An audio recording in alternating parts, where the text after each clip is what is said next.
ہونے کا جب دعویٰ کیا گیا تو آخری ہی، یہ نہیں کہ پھر قرآن میں اشارے دے دیے ہوں کہ کوئی اور نبی بھی آئے گا، تو تناقض نہیں ہے قرآن میں. نماز کو فرض کیا تو نماز فرض ہے.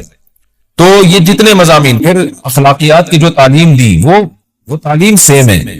تو یہ ہے کہ عوج نہیں ہے، بالکل نیچر کو اپیل کرنے والی 2 اور 2 4 کی طرح صاف ستھری باتیں ہیں قرآن مجید میں. یہ خود قرآن کا ایک بہت بڑا معجزہ ہے. آپ کبھی بھی کسی جھوٹے آدمی کو جب سنیں گے نا، اس کی باتوں میں ٹکراؤ بہت ہوگا. میں ایک دفعہ تحقیق کر رہا تھا، یہ منکرین حدیث جو ہیں جنہوں نے کہا، دعویٰ کیا کہ حدیث حجت نہیں ہے، تو ہمارے شیخ حضرت مفتی رشید احمد صاحب رحمہ اللہ تعالی نے اصل الفتاوی کی 2 جلد میں ان کے خلاف بہت کچھ لکھا ہے.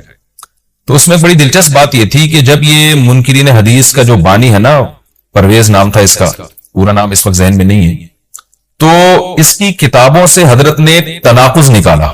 مفتی رشید احمد صاحب رحمۃ اللہ علیہ نے تناقض کیا نکالا؟ ایک جگہ لکھ رہا ہے کہ حدیث حجت نہیں ہے، دوسری جگہ لکھ رہا ہے کہ حدیث حجت تو ہے لیکن جن ذرائع سے ہم تک پہنچی وہ ذرائع حجت نہیں ہے. اور ایک جگہ لکھ رہا ہے کہ حدیث حجت بھی ہے لیکن صرف نبی صلی اللہ علیہ وسلم کے دور تک کے لیے حجت ہے، ہمیشہ کے لیے حجت نہیں. تو ایسے کئی تناقض. تو اس میں حضرت نے لکھا کہ اس سے پتہ چلتا ہے کہ یہ بیچارہ خود اس کو پتہ نہیں ہے کہ یہ اس کا دعویٰ کیا ہے. یعنی اس سے صاف واضح ہوتا ہے کہ ان کا مقصد صرف اور صرف ہمیں اسلام سے ہٹانا ہے، اور حدیث کو مشکوک قرار دے کر، کیونکہ زیادہ تر جو قوانین ہمیں اسلام کے ملتے ہیں وہ تو قرآن میں بہت کم ملتے ہیں، وہ تو حدیث میں ملتے ہیں. قرآن تو زیادہ تر عقیدے کی بات کرتا ہے، آخرت کے تصور کو ہماری نظروں میں اجاگر کرتا ہے، اخلاقیات سکھاتا ہے، مسائل، فقہی مسائل، وہ تو زیادہ تر حدیث میں ہے. اسلامی قانون جسے ہم کہتے ہیں، تو مقصد اس کا یہ ہے کہ اسلامی قانون سے کسی طرح لوگوں کو ہٹایا جائے. تو جیسے جس وقت بن پڑی وہ دعویٰ اس نے کر دیا. کبھی مجلس دیکھی کہ یار اس وقت یہ دعویٰ کر رہے ہیں زیادہ مناسب ہے کہ حدیث حجت تو ہے لیکن جن ذرائع سے پہنچی وہ ذرائع قابل اعتماد نہیں ہے، تو وہاں اس نے یہ دعویٰ کر دیا. تو جھوٹا آدمی کسی ایک بات پہ ٹکتا نہیں ہے. آپ مرزا غلام احمد قادیانی کے دعووں کو دیکھ لیں، اس کی کتابوں میں کہیں وہ لکھتا ہے کہ میں نبی نہیں ہوں، میں تو امام ہوں، اور کہیں لکھتا ہے کہ میں، شروع میں اس نے یہ دعویٰ کیا تھا کہ میں نبی نہیں ہوں، میں امام مہدی ہوں، پھر اس نے دعویٰ کیا میں حضرت وہی عیسیٰ علیہ الصلوۃ والسلام جو مسیح موعود وہ ہوں. اس کی کتابوں میں اتنا ٹکراؤ ہے. وجہ اس کی ہے کہ باطل کا ایک ہدف ہوتا ہے، تو وہ دیکھتا ہے کہ جیسا دیس ویسا بھیس. جیسے اس کا ہدف ہوتا ہے شہرت، دولت، اور یا لوگوں میں پھوٹ ڈالنا یا کوئی منصب حاصل کرنا کسی سے، تو وہ پھر دیکھتا ہے کہ جس وقت جو طریقہ اس کو سوٹیبل لگتا ہے نا، وہ وہی طریقہ اختیار کر لیتا ہے. تو ہر باطل میں یہ ہوتا ہے. آج بھی ہم دیکھتے ہیں جو اہل باطل ہوتے ہیں وہ کسی ایک بات پہ ٹکتے نہیں ہیں. ایک تو ہوتا ہے نا انسان سے غلطی سے ایک دعویٰ ہو گیا اس سے رجوع کر لے، وہ ایک الگ چیز ہے، وہ تو ہر انسان سے خطا ہو سکتی ہے. لیکن اہل باطل کے دعووں میں بہت ٹکراؤ ہوتا ہے، وہ کسی ایک بات پہ ٹکتے نہیں ہیں. آج بہت سارے اسکالر ایسے ہیں کہ آپ جب ان کی تقریریں سنیں گے یا ان کی کتابیں پڑھیں گے تو انہیں بہت ٹکراؤ نظر آئے گا. اسی سے صاف پتہ چل جاتا ہے کہ یہ لوگ اپنے دعوے میں مخلص نہیں ہیں، ان کا مقصد پھوٹ ڈالنا ہے. تو جتنی جو تحریف شدہ آسمانی کتابیں ہیں، یہ جتنے باطل مذاہب ہیں، ان میں بھی آپ کو یہ ٹکراؤ نظر آئے گا. تو قرآن یہ دعویٰ بار بار کرتا ہے کہ اللہ تعالیٰ نے جو کلام اپنے حبیب صلی اللہ علیہ وسلم پہ نازل کیا اس میں آپ کو عوج نظر نہیں آئے گا، کوئی کجی نظر نہیں آئے گی. بہت واضح 2 اور 2 4 کی طرح وہ اپنے دعووں کو دعوے کرتا ہے قرآن مجید، اور اس پر دلائل یا عیسائیوں کی باتوں میں آ کے اللہ کے لیے اولاد ٹھہرا دی. تو اس لیے اللہ نے خاص طور پر ان مشرکین اور ان کافروں کا ذکر کیا جو نبی صلی اللہ علیہ وسلم کے دور میں اللہ کے لیے اولاد ٹھہراتے تھے، کہ اللہ ان کو بھی ڈرا دیا جائے. وَيُنذِرَ الَّذِينَ قَالُوا، ڈرا دے ان لوگوں کو جو کہتے ہیں اتخذ اللہ ولدا، کہ اللہ نے ٹھہرا لی ہے اولاد. سورہ کہف کی مکی صورتوں میں سے ہے نا، تو اس میں بھی توحید کا مضمون بہت ہوگا. مَا لَهُم بِهِ مِنْ عِلْمٍ، نہیں ہے ان کے لیے اس دعوے پر کوئی دلیل. وَلَا لِآبَائِهِمْ، اور نہ ان کے باپ دادا کے پاس کوئی دلیل تھی. یہ اکثر کہتے تھے نا بھائی ٹھیک ہے ہمارے پاس دلیل نہیں ہے لیکن ہم اپنے باپ دادا کو فالو کرتے ہیں. تو اللہ کہتے ہیں تمہارے باپ دادا کے پاس کون سے اس دعوے کی کوئی دلیل تھی. اور یہ جملہ ہلکا نہیں ہے. کَبُرَتْ کَلِمَةً، بہت بڑا ہے یہ کلمے کے اعتبار سے. ایسا کلمہ جو ان کی منہ سے نکلتا ہے، منہ سے نکلنے والا کلمہ یہ بہت بڑا کلمہ ہے، بہت بھاری ہے زمین اور آسمان پر، کہ اللہ کے لیے اولاد ٹھہرا دی.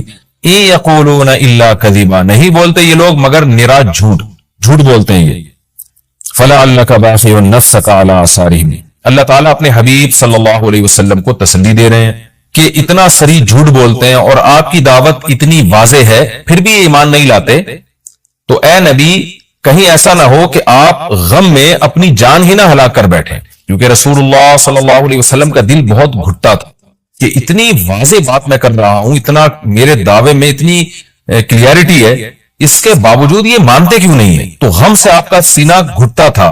تو اللہ نے آپ کو بتایا کہ یہ آپ کی حالت یہ ہو گئی ہے شاید کہ آپ اپنی جان ہی ہلاک کر بیٹھے. دیکھیں اللہ کا شاید یہ ہماری زبان میں اللہ ہم سے بات کرتے ہیں نا، ورنہ اللہ کے لیے تو شاید نہیں، اللہ کے لیے جو چیز ہوتی ہے یقینی ہوتی ہے. تو یہاں شاید کا مطلب کیا ہوگا کہ کوئی بھی دیکھنے والا آپ کی کنڈیشن کو دیکھے نا اس وقت، تو وہ کہے گا کہ آپ کی موت نہ واقع ہو جائے، اتنا غم ہے آپ کو. تو مقصد ہے غم کی شدت کو بیان کرنا. تو اللہ فرماتے ہیں شاید کہ آپ اپنی جان ہی ہلاک کر بیٹھے ان کے پیچھے، یعنی ان کے غم میں. اگر یہ لوگ اس قرآن پر ایمان نہ لے کر آئے، اسفا، افسوس اور غم میں آپ کی جان ہی کہیں آپ ہلاک نہ کر بیٹھیں. پھر آگے اللہ بتا رہے ہیں کہ یہ ایمان کیوں نہیں لے کر آتے. آپ غم نہ کریں، آپ کی دعوت میں کوئی کمی نہیں، آپ کے دلائل میں کوئی کمی نہیں. ایمان نہ لانے کی وجہ ہم بتاتے ہیں کیا ہے. کچھ لوگ لائیں گے، کچھ نہیں لے کر آئیں گے. وجہ کیا ہے وہ ہم بتا رہے ہیں اگلی آیت میں. اِنَّا جَعَلْنَا مَا عَلَى الْأَرْضِ، ہم نے بنایا ہے ہر اس چیز کو جو زمین کے اوپر ہے، زینت اللہ، زمین کے لیے، یعنی زمین والوں کے لیے زینت، اٹریکٹیو بنایا ہم نے. زمین اجڑی ہوئی ہوتی، کسی کا دل ہی نہ لگتا زمین میں، تو سارے آخرت ہی کی فکر میں لگ جاتے. لیکن زمین میں اٹریکشن ایسی پیدا کر دی ہے کہ یہ اللہ سے غافل کرتی ہے، حد سے دور کرتی ہے. ہر آدمی اس زمین کی زینت کو حاصل کرنے کی کوشش کرتا ہے. زینت وہ چیز ما یتزین، جو مزین ہوتی ہے اور جس کی طرف انسان کی اٹریکشن ہوتی ہے، چاہے حقیقت میں وہ اٹریکشن کے قابل ہو یا نہ ہو. جیسے گندگی کا ڈھیر ہے، اٹریکشن نہیں ہوتی، لیکن آپ نے اس کے اوپر ایک خوبصورت ململ کا کپڑا ڈال کے خوشبو چھڑک دی تو اب وہ دیکھنے میں بھلی لگنے لگے گی. تو جو چیز دیکھنے میں بھلی لگتی ہے اس کو مزین کہا جاتا ہے، چاہے حقیقت میں ہو یا نہیں. تو اللہ نے کہا کہ ہم حقیقت میں زمین اچھی ہے یا نہیں ہے یہ لوگ اس کو نہیں دیکھتے، بس اٹریکٹیو ہے اس کو دیکھتے ہیں کہ اس کا یہ اٹریکٹ کرتی ہے اپنی طرف. حقیقت میں دیکھا جائے تو مسافر خانہ ہے نا، کتنی بھی مل جائے تو ختم ہونے والی ہے، تو فنا ہونے والی چیزوں سے کون دل بہلاتا ہے. لیکن اللہ بتا رہے ہیں کہ ہم نے چونکہ اس کو مزین کر دیا ہے، تو اس مزین ہونے کا نتیجہ یہ ہے کہ کچھ لوگ اس میں پڑھ کے اللہ کو بھول جاتے ہیں اور کچھ اس کی حقیقت کو دیکھ کر اللہ کو یاد رکھتے ہیں. تو آزمائش جب ہی ممکن ہے جب اس زمین کو اٹریکٹیو بنایا جائے. آگے اس لیے اللہ نے فرمایا کہ ہم نے بنایا ہے جو کچھ اس زمین کے اوپر ہے زینت اللہ، زمین کے لیے مزین. کیوں بنایا ہے؟ لِنَبْلُوَهُمْ، تاکہ ہم لوگوں کو آزمائیں. اَيُّهُمْ أَحْسَنُ عَمَلًا، کہ ان میں عمل کے لحاظ سے زیادہ اچھا کون ہے. اگر زمین کو مزین نہ بنایا جاتا تو سارے عمل کے لحاظ سے بہت اچھے ہو جاتے، کیونکہ قربانی نہ دینی پڑتی. اب اس مزین زمین کی بہت سی چیزوں کو چھوڑنا پڑتا ہے. نماز کے وقت دکان چھوڑنی پڑتی ہے، اور صدقات و خیرات کے وقت مال کی قربانی دینی پڑتی ہے، اور جو شریعت کے جتنے بھی احکام ہیں تو جاہ کی قربانی دینی پڑتی ہے، منصب کی قربانی دینی پڑتی ہے. تو اللہ کہتے ہیں ہم نے چونکہ مزین بنا دیا تاکہ ہم لوگوں کو آزمائیں. تو ظاہر ہے جب آزمائش ہوتی ہے تو اے نبی کچھ لوگ کامیاب ہوتے ہیں اور کچھ لوگ ناکام.